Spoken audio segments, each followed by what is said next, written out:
All right, that brings us to the final frontier, our signature closing segment. We ask our guests a new set of core questions to wrap things up with some fast takes, some real talk, and a peek at what makes you, you.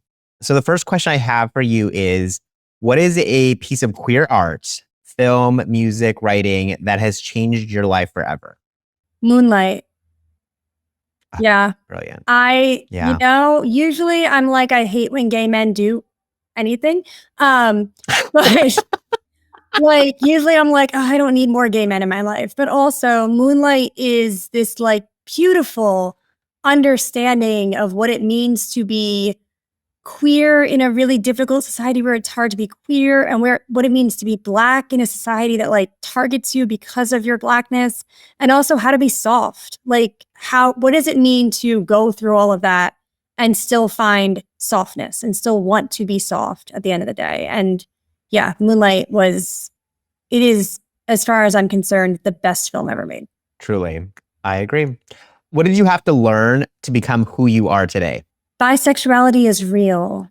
I think, I still face a lot of biphobia from every corner of the universe. And I think figuring out for myself that like it's totally fine and acceptable and freeing and real to be attracted to every gender under the sun equally, or not even like equally, but just like in a vein where I am attracted to every gender under the sun, and that's okay.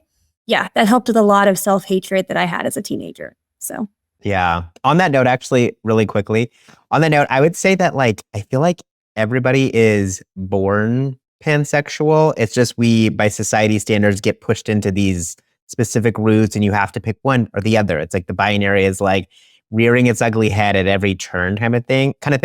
And it's like, I myself, I think I've grown into this identity of being more pansexual and just identifying the fact that like I can be attracted to all genders, and it's not a bad thing. It's just we're a human attracted to another human at the end of the day. And I think that is what I hope the next generation, Gen Z, Gen Alpha, as they, become of age, that they are able to embrace that idea that it doesn't have to be so rigid in how they see their sexual orientation. Yep. But we'll see.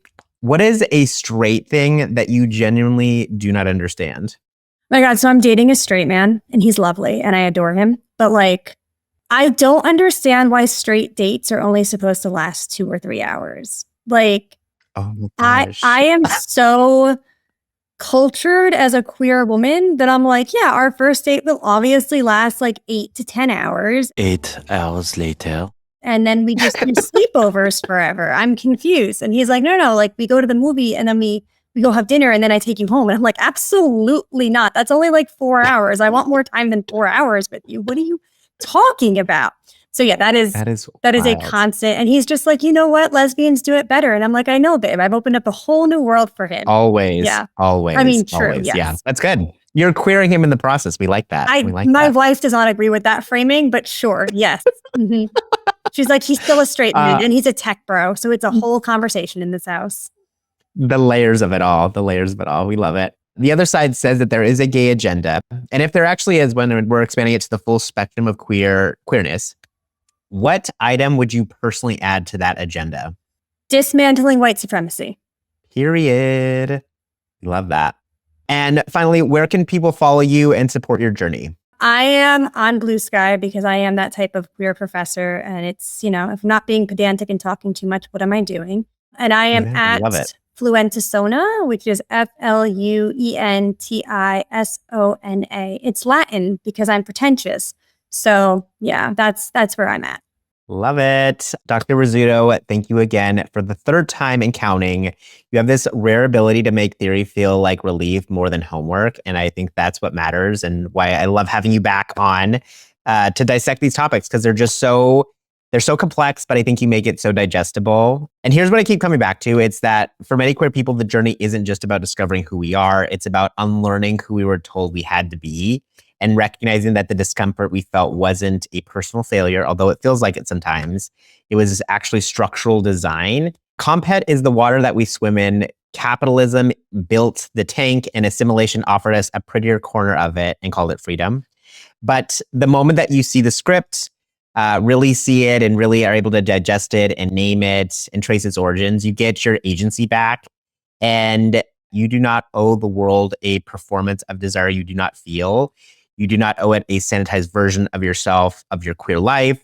The script is yours to write, and the best scenes are the ones that you improvise and create your own. So until next time, stay curious. And that's a wrap for this episode of the Queerest podcast. Thank you for joining us on this cosmic journey through the queer universe. If today's conversation resonated with you, be sure to like, subscribe, and share it with your chosen family. Your voice helps grow the Queerest community. Until next time, stay curious.